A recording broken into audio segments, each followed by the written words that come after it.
So thank you, everyone. Thank you, Amber and Anais and Lynn.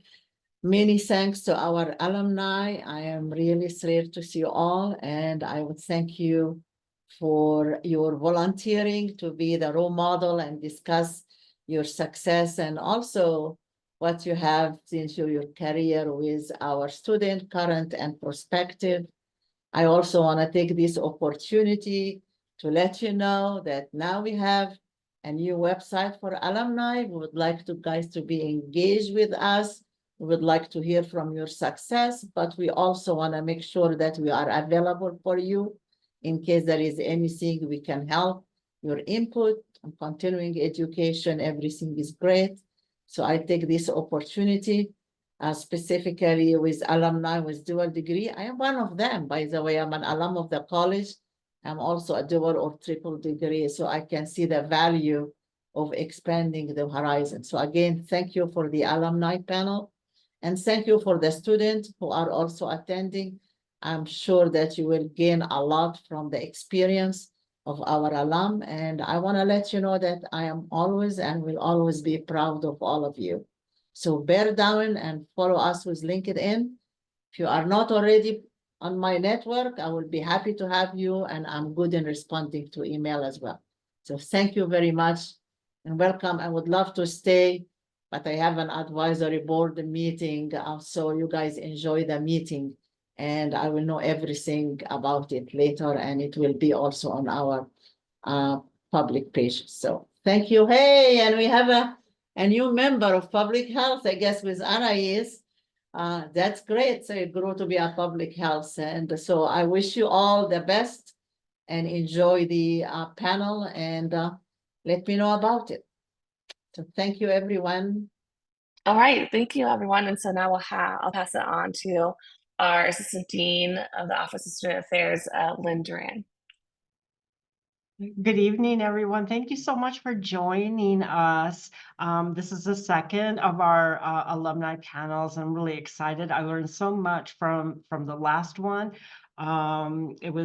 It was fascinating. So I'm so excited to get this started. And we had asked our panelists to prepare a 5-minute introduction, talking about what motivated them to pursue the Dual MPH program, and a little bit about how it influenced their trajectory since graduation, and how they got to where they are today. So they're going to tell us a little bit about what they currently do, where they feel that their particular field or their industry in public health is going in the future, and anything else that they wanted to add. So I'm going to turn it over to our panelists. And the first person I see is Haley on my screen, but I don't know if Haley, if you're ready, but if you are, let's start with you, and then the others can jump in. All right, that sounds great. Good afternoon, good evening. I'm Haley Moretz. I did the dual master's in public health with the master's in Latin American studies at the U of A. And I guess I can start back there and then work up to where I am now. So I was actually working at the U of A in the nutrition department for SNAP Ed, which is Supplemental Nutrition Assistance Program Education. So my entree into public health was through that. My undergrad degree was actually in Spanish and pre-med, and I didn't really want to go into medicine. So I got a job doing health and wellness in high schools. And that's how I got into the U of A, doing the SNAP Ed program. And I worked with low income middle and high schools on nutrition education and overall nutrition and physical activity programming for the whole school, the school health community. So that's when I realized public health was an actual field and a degree that I wanted to pursue. So I actually continued working and got that qualified tuition reduction, which is what I would recommend, and went to school at the same time. I fell in love with global health, the global perspective. So that's what I did my focus in. And there was a lot of overlap with Latin American studies. In that case, a lot of the global health courses could count for both degrees. So it gave me a lot of flexibility. I was able to take more epidemiology and biostats courses with my electives. And I really fell in love with the global health coursework and the critical medical anthropology. A lot of my Latin American studies courses centered around critical medical anthropology and in the global health space. So that is what led me to where I am today, which is at the CDC. I started at the CDC in 2020. I got a global health fellowship, which doesn't exist anymore, but I know they're working on absorbing it into the center so that there's more entrees into, I keep saying entrees, into the center. That's an easier route into the pathway program. So I currently work in the Center for Global Health in the policy office. So I'm on the strategic partnerships team, and my portfolio deals with our bilateral partnerships with international partners, foreign ministries of health, national public health institutes, which are other countries' versions of CDC. So I deal with a lot of CDC's global health diplomacy and collaboration work. And it's really exciting, and I'm sure I can speak to it more, but I want to give an opportunity for the other panelists to speak, so I'll stop right there. Thanks. Back to you, Lynn. Thanks, Haley. That was fascinating. I love that. Anyway, I think we're going to go to Jasper. Are you ready to talk to us about your trajectory? Sure thing. And sorry if I look a little tired. I was actually on call overnight in the hospital. But I'm Jasper Purican. I actually graduated from the U of A in undergrad back in 2016. I did a dual degree back then doing molecular and cellular biology as my first major, and my second major, oddly enough, in accounting. I don't know how to do my taxes still. I took a gap year because I didn't get into medical school the first time around, and then ended up being able to attend the U of A Phoenix Medical School.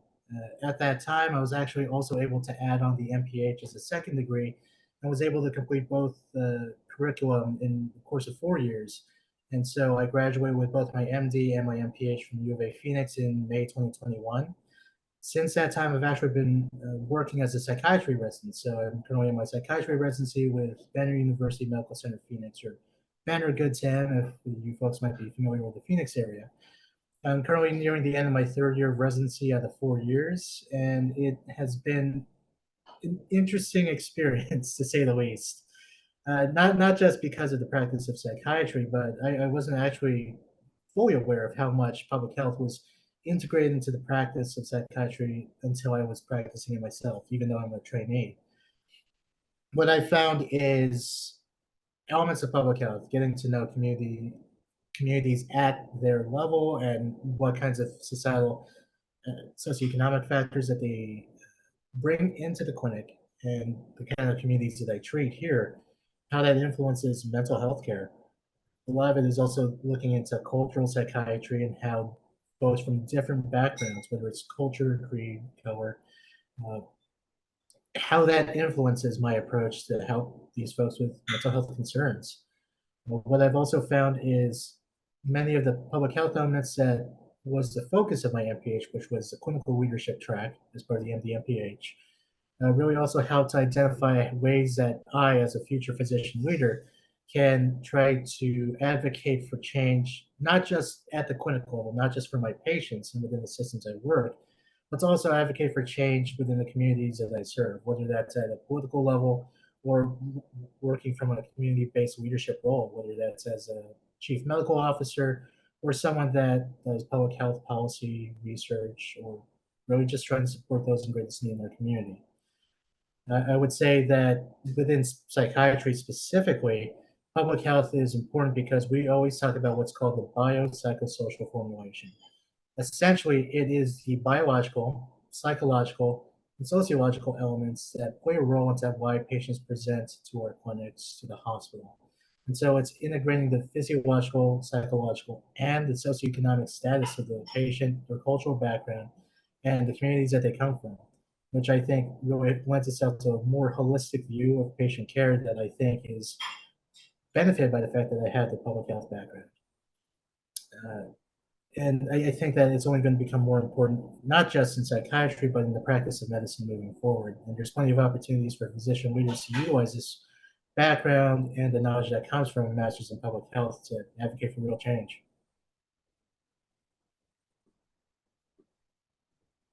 Thank you, Jasper.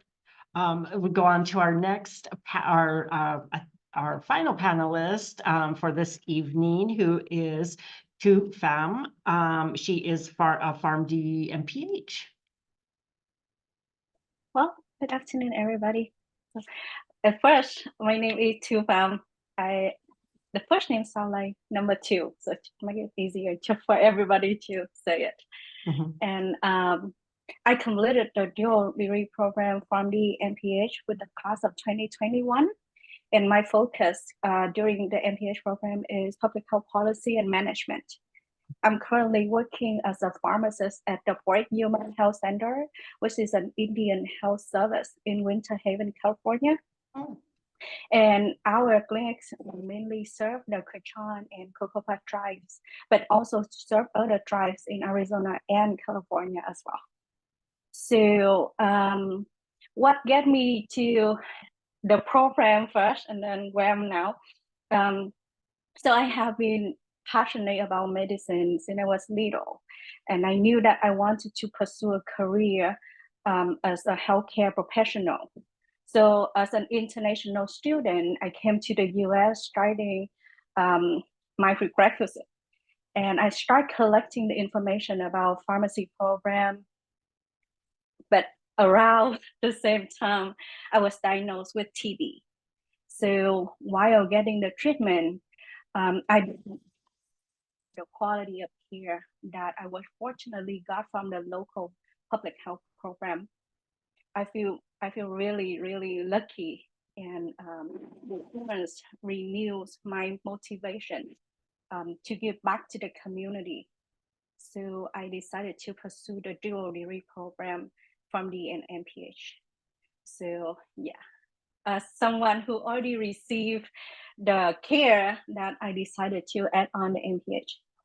And while at school, I hope that I would be able to work for the CDC after graduation.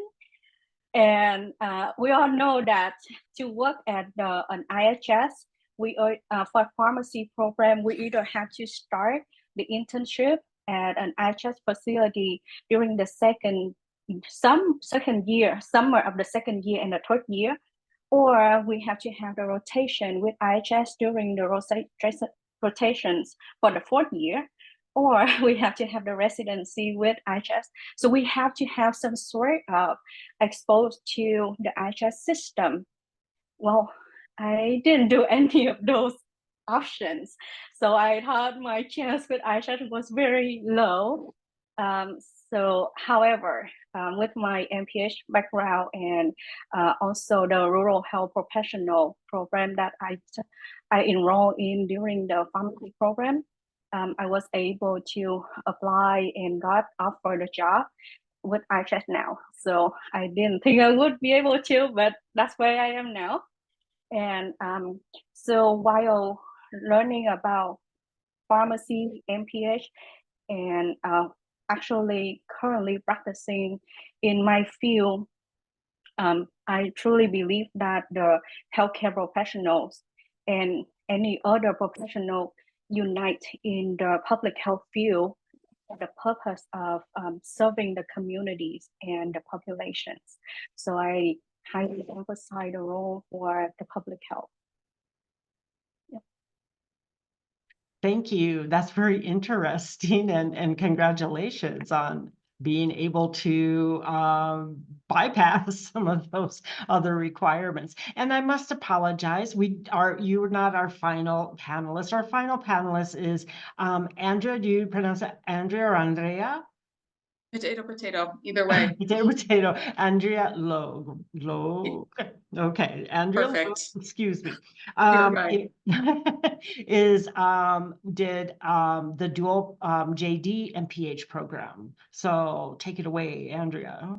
Yeah, thank you so much, Lynn. Yeah, so like Lynn said, my name is Andrea Logue, and I graduated with a dual degree in law and public health in 2017. And I think I'll just kind of like echo my other panelists' trajectory here. So I knew I had wanted to go into public health, likely in undergrad is when I started kind of putting that together. And like Haley, I was set on med school. That's what I was going to do. And then I got to organic chemistry and was like, this is actually not for me after all.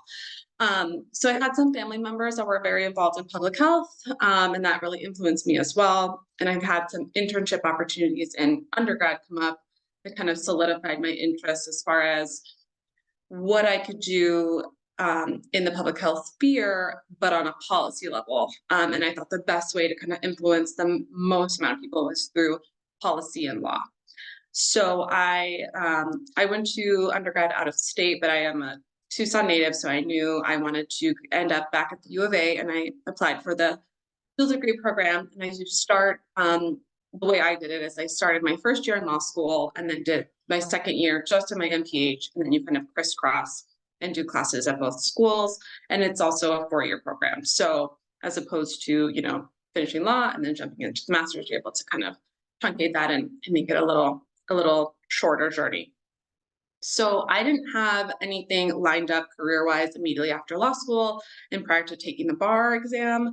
So take the bar, pass the bar, and then I was immediately able to get a position working for an insurance defense firm doing medical malpractice defense.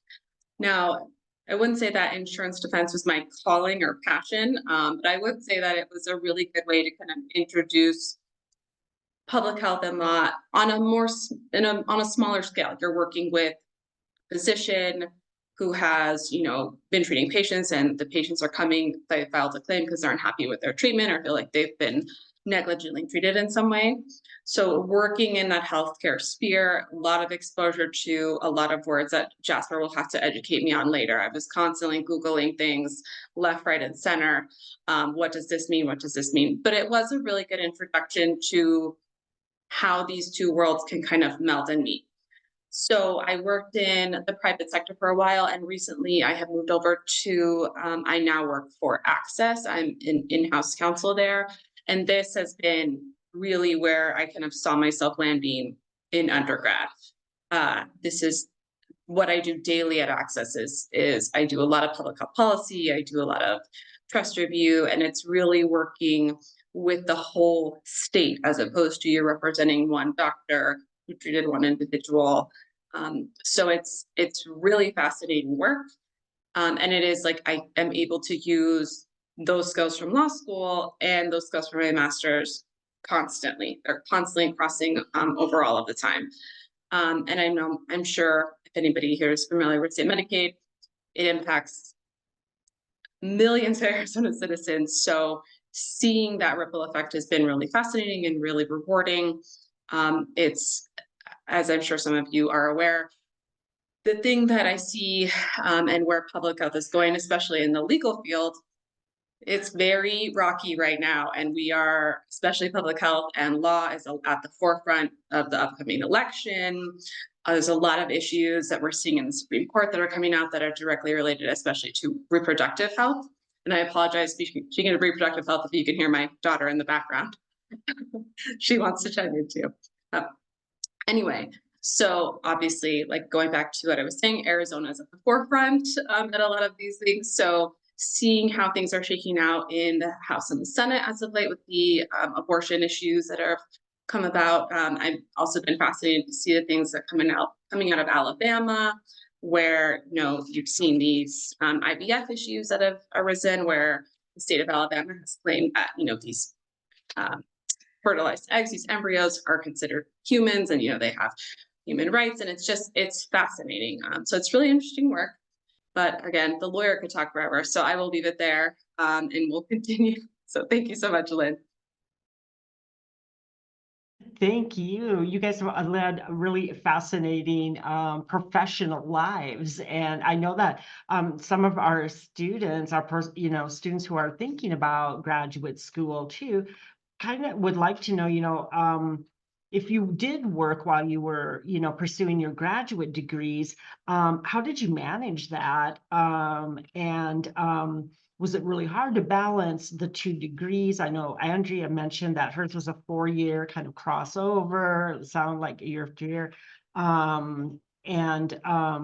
So I think some students are kind of curious, they want to, as you all know, many students do have to work almost full time, even to get their undergraduate degrees. But what is that like? What was that like for you if you did? I know Haley said she worked here, so she got QTR. Awesome. Good job on that. But I don't know, does anyone want to comment on that?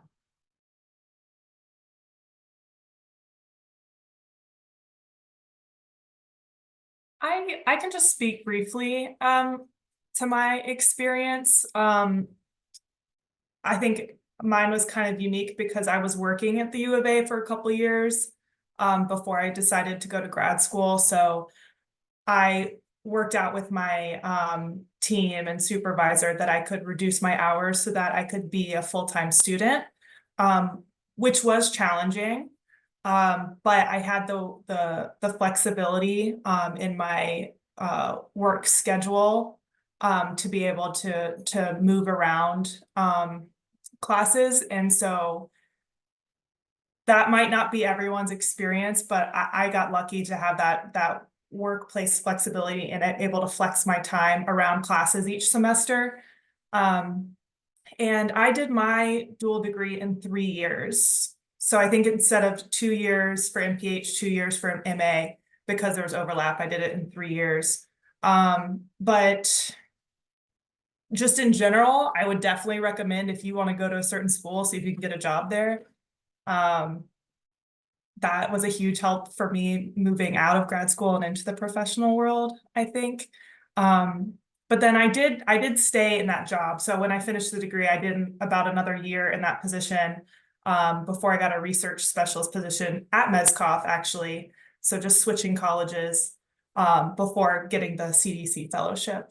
But yeah, looking into work-study programs is what I would recommend. I'm not familiar with like the graduate level work-study.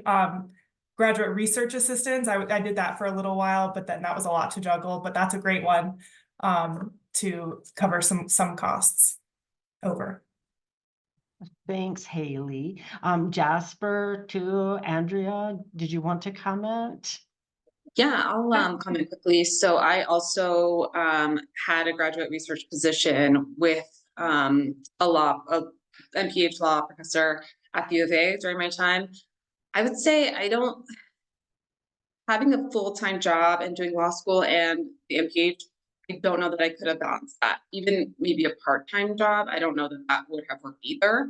I would say if you can TA or apply for as many scholarships as possible, I just think with the demands of law school and the demands of the master's program, I don't know that I would recommend that a student try to have a full-time job or even a part-time job. I think if you can get those grad assistant opportunities, that would be really helpful. I know it doesn't cover all of the costs, but it definitely helped me with some. Sue, I know you had your mic off. Yeah, so I have a little bit to share as well. So while in the dual degree program, I did work throughout the entire program, but just part-time. And I was lucky enough to was able to teach for a community college for online course. And then I did work for the pharmacy, the community pharmacy, and another job for MTM is medication therapy management online. So, but I wanted to finish the program faster. So I got done for the 4 year plus 2 years. So instead of 6 years, when you combine it, become 5 years. I got it done for 4 years and a half. So at some point, I have to stop working for a little bit here and there. But throughout the entire program, I was able to get some is a good idea. I do not think for a professional program and an MPH, you will be able to have enough time to handle a full-time job. Thank you. Jasper? Very briefly, I don't think it's feasible to try to do a job on top of med school and a master's in public health. Just med school by itself is already a lot to deal with, I'll be honest. What I will say for the MD MPH track is, again, scholarship opportunities are ideal. U of A does offer some if you decide to enter into what's called a primary care physician program. Basically, if I'm remembering correctly, it was started a few years ago. Family medicine, internal medicine, psychiatry, OBGYN, I think some general surgery. Generally speaking, if you decide to enter into a residency program and a training specialty that is an underserved need here in Arizona, for as many years as you get the scholarship, you have, like, I think all expenses paid, tuition's covered. You just have to work that amount of years as an attending physician after you finish training in the medically underserved Arizona area, which I believe is generally most of the state. That's one of the major ways that people can offset the financial costs of the training programs. There's other private scholarships out there as well, but I don't honestly think it's feasible to try to do a full-time job with the MD and the MPH. I was guessing as much, Jasper, that would be just, no, that would be totally not doable unless you wanted to be tired 24/7. And I know that you are tonight, so we really do appreciate your presence and your thoughtful responses to our panels. How did the nature of the program, combining that MPH with your other discipline, enhance your learning experience or skill set? And why would you recommend it to prospective students that might be interested in public health and related fields? Do you think that it enhanced your chances, for example, in industry or in any particular field, any particular job that you wanted?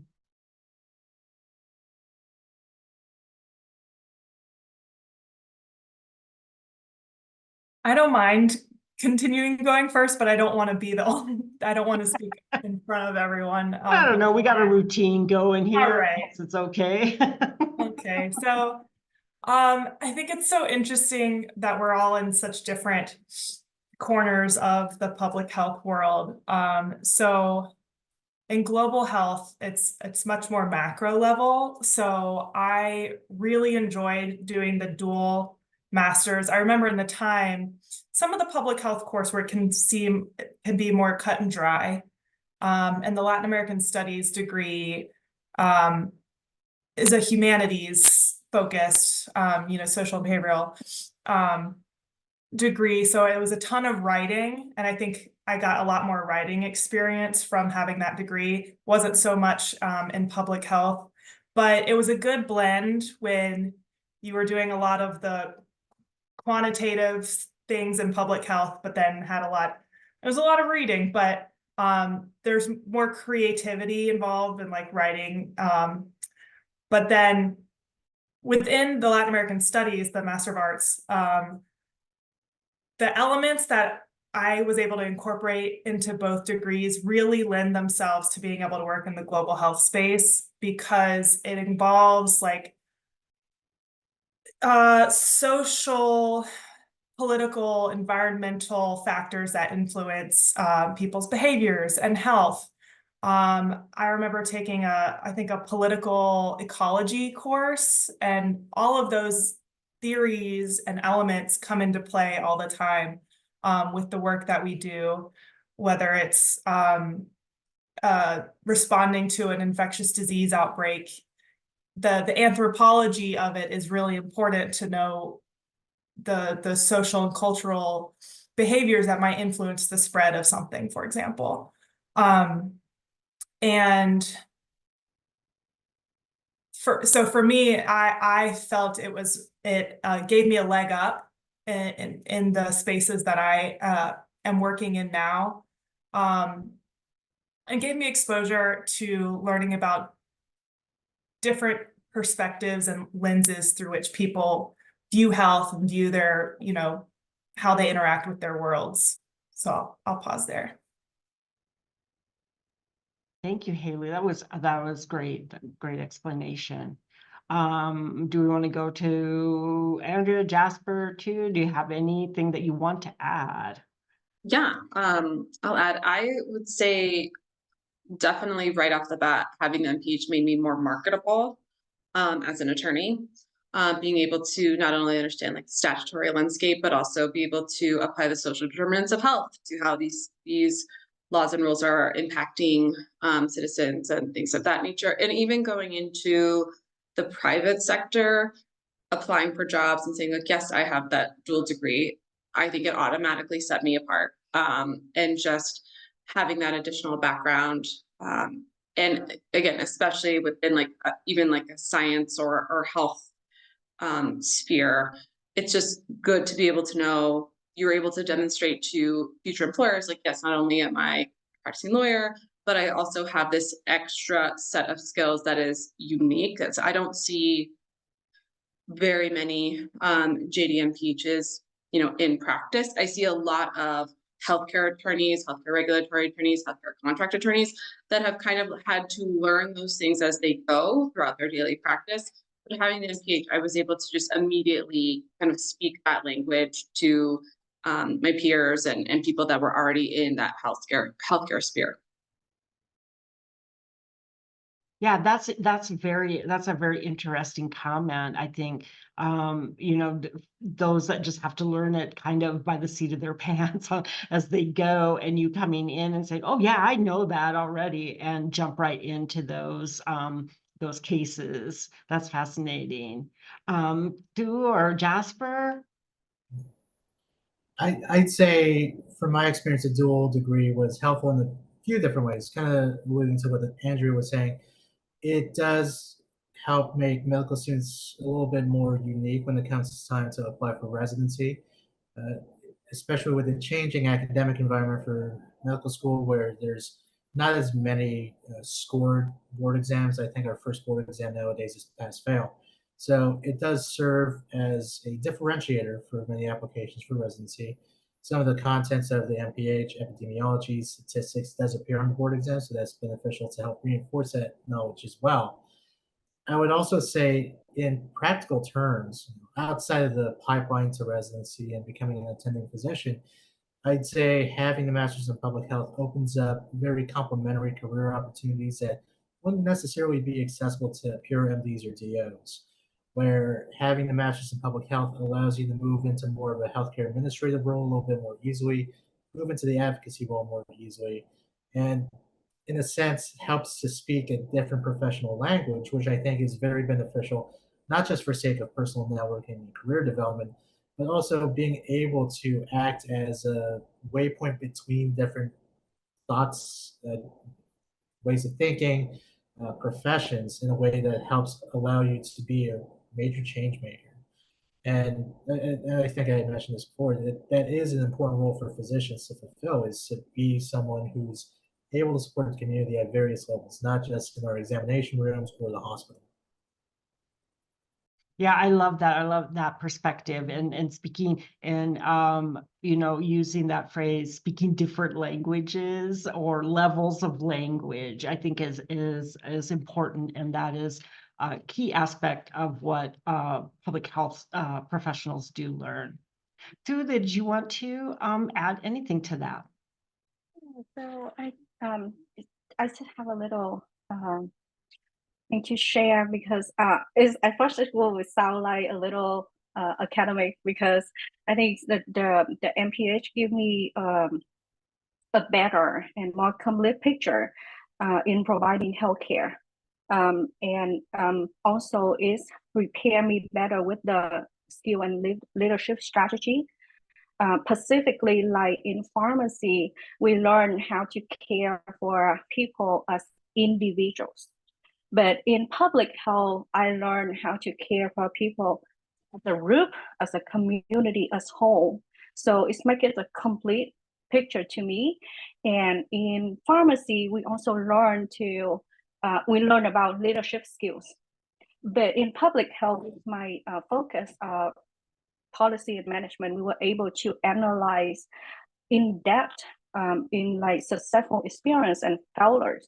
So that gave me better point of view of how to play a role as a leader when I come to a specific task or job. And so I feel like the dual degree give me help train me a better planner and gain more confidence in my role, because working as an Indian health service, I feel like the social determinants of health, and like before I applied for the job, I was able to do a quick community health assessment to see the culture, to see the health conditions specific what that drives that location. So it's make me feel more comfortable, more confident in my role. So yeah, if I'm that's how I feel that the nature of the dual degree program prepare me for my actual role of practice. Thank you. Thank you so much. I think we kind of answered some of this, that you were transitioning, your experiences transitioning from the Dual MPH program into the workforce. Were there other strategies that you would like to talk about that you found really effective in leveraging your Dual MPH degree when you were doing your job search or within interviews? Are there things that students who might decide to follow in your footsteps, are there pieces of advice, that you would give about doing the job search or getting preparing themselves for a job interview? And Haley is ready.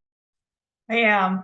It's sort of related to what was put in the chat, and kind of answering this question, but slightly pivoting, because I think it's important to recognize that there's no main trajectory or like timeline that you need to meet, because I didn't go into grad school right after college.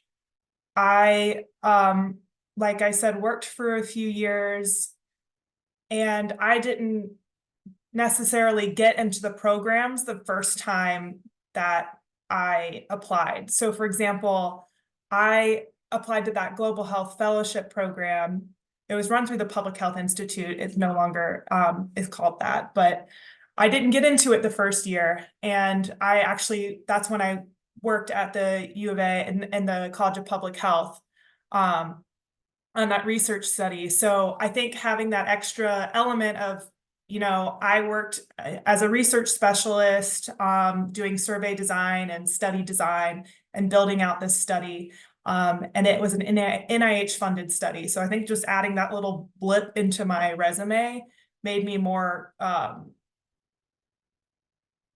desirable as a candidate. So the second year that I applied to the same fellowship, I got several different interviews and ended up getting a position.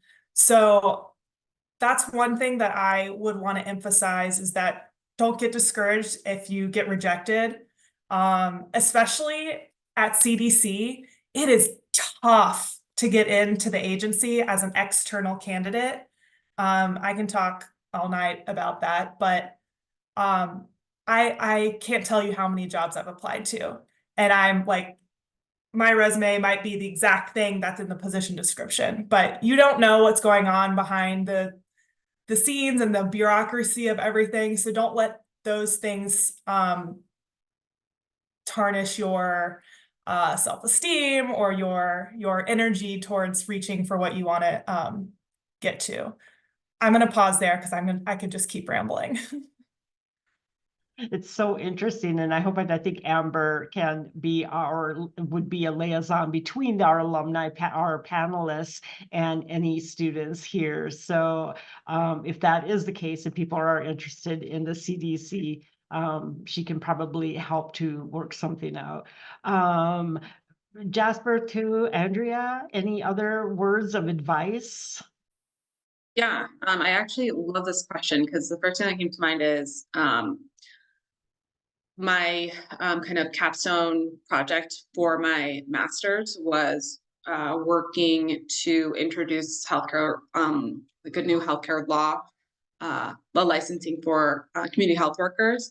So that's something I would think if you are trying to stand out in your like post school and post graduation, really leverage the opportunities that the college gives you, and especially if you are a dual degree student or interested in being one, there are a lot of opportunities right at your fingertips, right where you are, to really put yourself in a really strong spot to be a standout candidate when you are applying for jobs, because you can take the project and the experience you just did and talk about that. And that's exactly what I did. Going to interviews at law firms and being like, this is the work I just completed. I just presented the Sunrise application to the state legislature. I know exactly what to do in that regulatory, situation. I am happy to help. I can jump in immediately.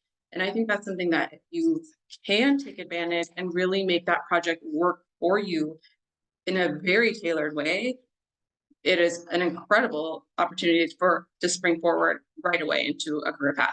And I also, I saw Haley's comment to the chat, which was brilliant, but I do just want to add, for those of you that, yes, you will have a lot of opportunities to learn as you go. I know I will only speak for my law school experience. Law school, unfortunately, it doesn't teach you how to be an attorney. It teaches you how to read, how to handle stress, how to kind of, work through problems. You learn how to be a lawyer practicing being a lawyer. Like, you are not going to learn that in law school, which is good and bad. And it is frustrating and empowering, at the same time. But absolutely, like, you have to learn as you go. I think in any job, I think especially for my experience as a lawyer, yes, I learned everything about the practice of law once I had passed the bar exam. So great question. I'm happy to, like I said, if Amber wants to connect me with anybody, happy to talk to you about that experience a little bit more. Thanks, Andrea. You really opened my eyes to what law school was all about. Wow, nothing like being baptized by fire, I guess, when you become a lawyer. I will open the floor to the other panelists. I can jump in a little bit, as already talked a little bit to this question and to address the answer in the chat as well. Yes, I think that most of job is gonna be you have to learn as you go, and so that is also graduating from the dual degree program gonna make you more marketable and more competitive candidate when you apply. And so that's gonna what I'm gonna say to help with that, what you have to learn as you go, because when you finish the dual degree program, this is a test about your learning ability and your time management. So the employer want to see the employee who can learn when you start a new task, when you start a new job. So that's the proof right there, the evidence that I can learn, I can manage the task. And it's also emphasize that you have the ability to work under the pressure, to complete the requirements of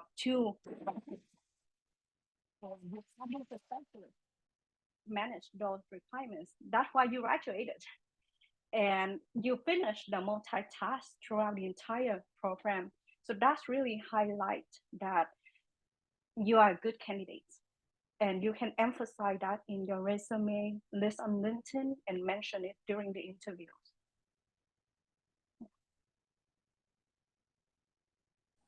what I'll add is I think that doing the master's in public health helps complement the medical training because I have definitely heard from many former classmates, many underclassmen, that there's not as much preparation when it comes to being marketable, doing the things that we need to do to stand out resume wise. We have this pipeline to residency. There's a very prescribed path to do that. There's a specific application platform, there's specific interview styles. Uh, but when it comes to trying to pivot to the job market, I think that that's where the master's in public health background really starts to shine because there's more complementary access to things that can help prepare people for that aspect of moving on in their careers.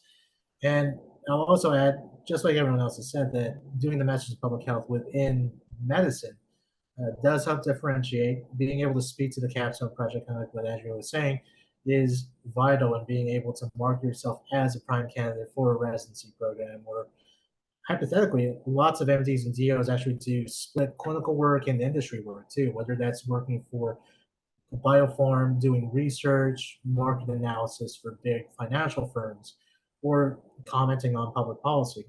Being able to showcase that not only have you been able to complete medical school, a master's in public health, training in a specialty, you've been able to exemplify that you are capable, kind of like what Tu was saying, of integrating and utilizing various amounts of diverse types of information in a way that allows you to provide unique, sometimes innovative solutions to problems that folks in just one silo, one profession can't quite achieve. And so that's how you help differentiate. That's how you help make yourself stand out amongst other clinicians when it comes to the practice of medicine and amongst other candidates for biopharm, finance, those types of not necessarily standard roles for MDs and DOs. Thank you guys. That's great advice. I'm going to open up. We only have like 10 minutes, 11 minutes left. And I would like for our audience to be able to ask some questions. I am going to ask one from the chat from Michaela specifically to Andrea.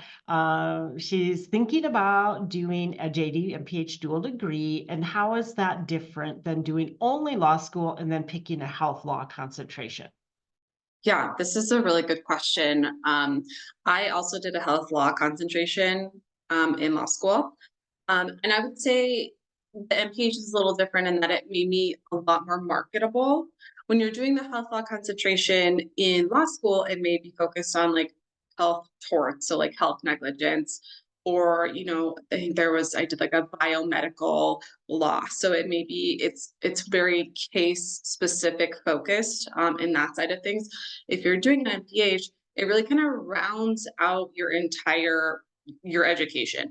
It's a little bit more work to do a master's program on top of the law degree, and as opposed to just having that health focus.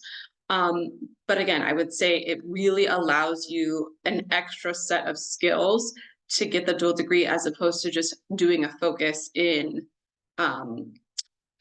health law while you're in law school. Awesome, thank you.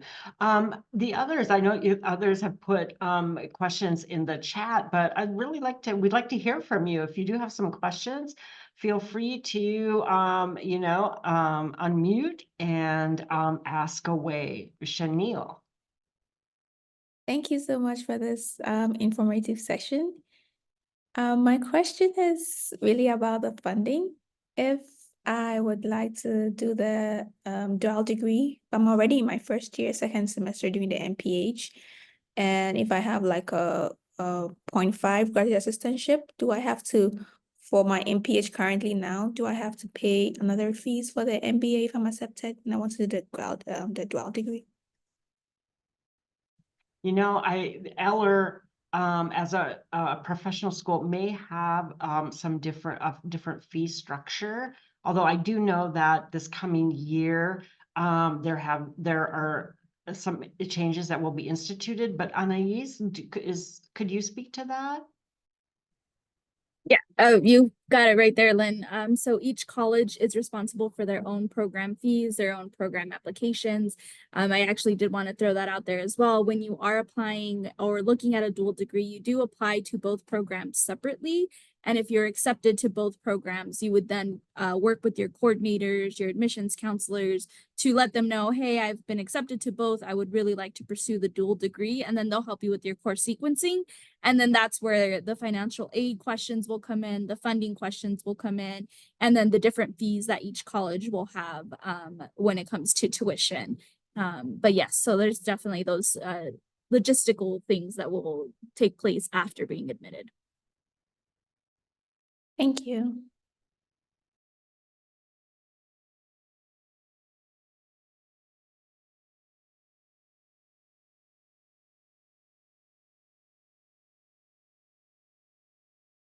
Just giving you some time, everyone some time maybe to let a lot of this soak in, and maybe you'll have some questions.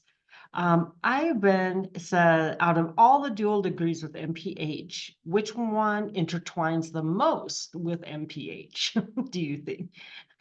I think everyone's going to say their own.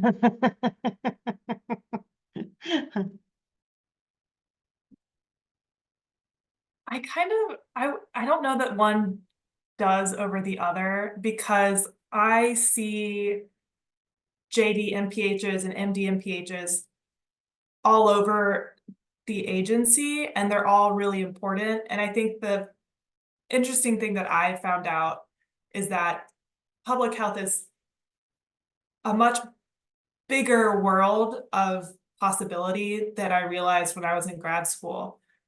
Because I work with lawyers at CDC when we're making arrangements with other countries. You know, we can't have binding language in our non-binding agreement.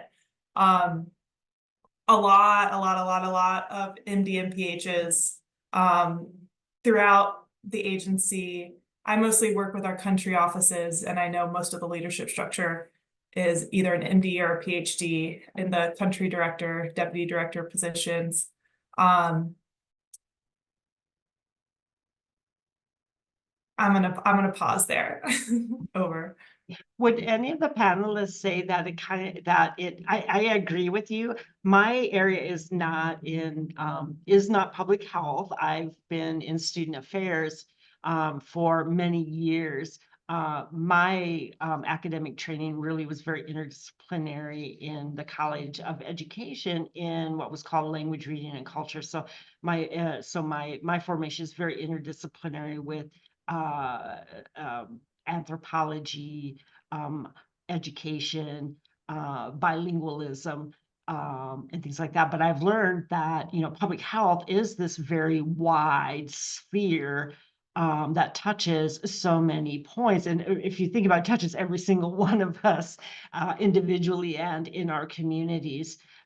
So I was wondering, do you think it depends upon your passion and what it is what that is in how you want to serve your communities? Is that kind of how you sort of decided to do what you're doing now or choose the dual degree?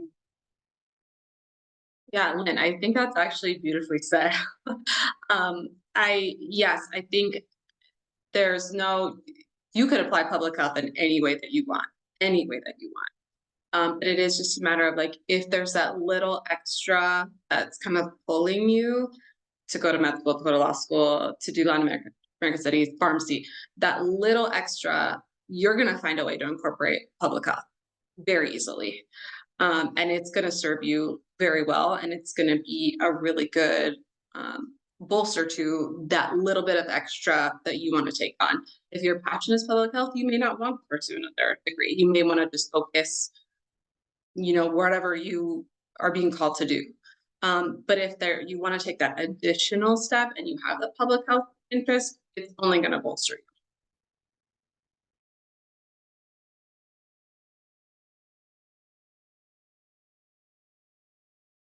Thank you. Hi. Mikhail is on.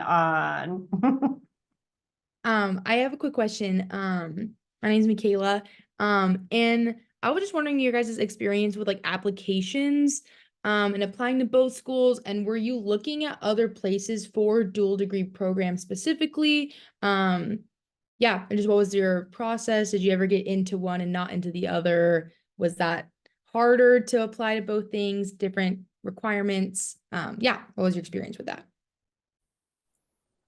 I'd wager to say that the process was med school first for me. That was the primary.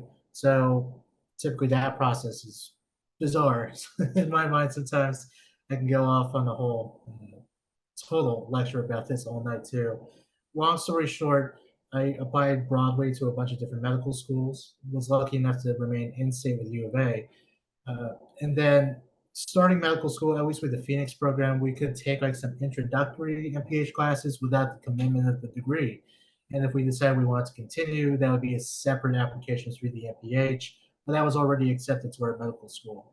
So it was a bit more of a streamlined process. It wasn't having to send in both applications at once. I'm not quite sure if that's the case with the MD MPH down in Tucson, but the Phoenix program, it was pretty well integrated with our curriculum.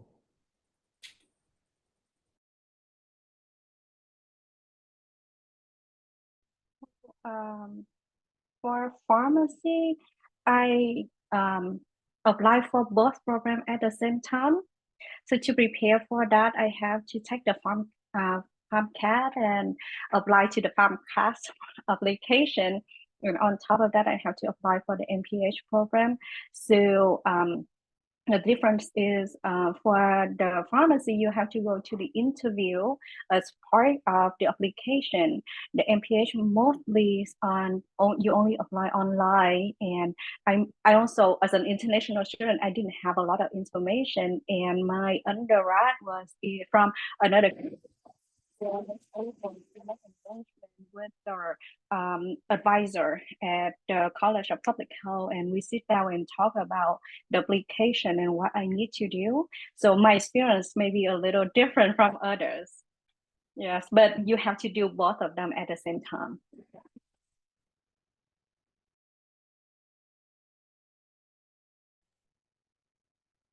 I think that's a I'll really I'll be Go quick. ahead, Caitlin. Because I was already working at the U of A, that kind of answered the question for me. Yeah, I don't have a very good example to give for that, because I was sort of determined by where I was working already. Yeah, and I'll just add quickly, Michaela, I only applied to law. I applied to law school first, and I only applied to law schools where I had the dual degree as an option. So that kind of narrowed it down. But yeah, and then I was applying to the College of Public Health kind of like right in the middle of my first year of school to meet those deadlines. Yeah. Cool, thank you guys. I will say, oh, sorry, Anais. I just wanted to say one more thing, that if you're looking at different schools, maybe do research on like what the professors are doing research in, if there's something that is particularly of interest to you. I know U of A has like a lot of border health and migration work, which is super interesting. But that can be another way to help you determine, like, is there a professor that you really want to work with, or because you'll have to do an internship or something, or some kind of capstone project. So that can be another determinant for how you decide. Thank you. I just want Anais, to add did you want something. something to say? Sorry, I just want to add something else on the application, because I applied to several college of pharmacy. However, I chose Arizona because of the dual degree program. Also, on top of that, because of the tuition for the residents as well. So if you're from another state, the tuitions will be different. So that is the financial you can take into consideration as well.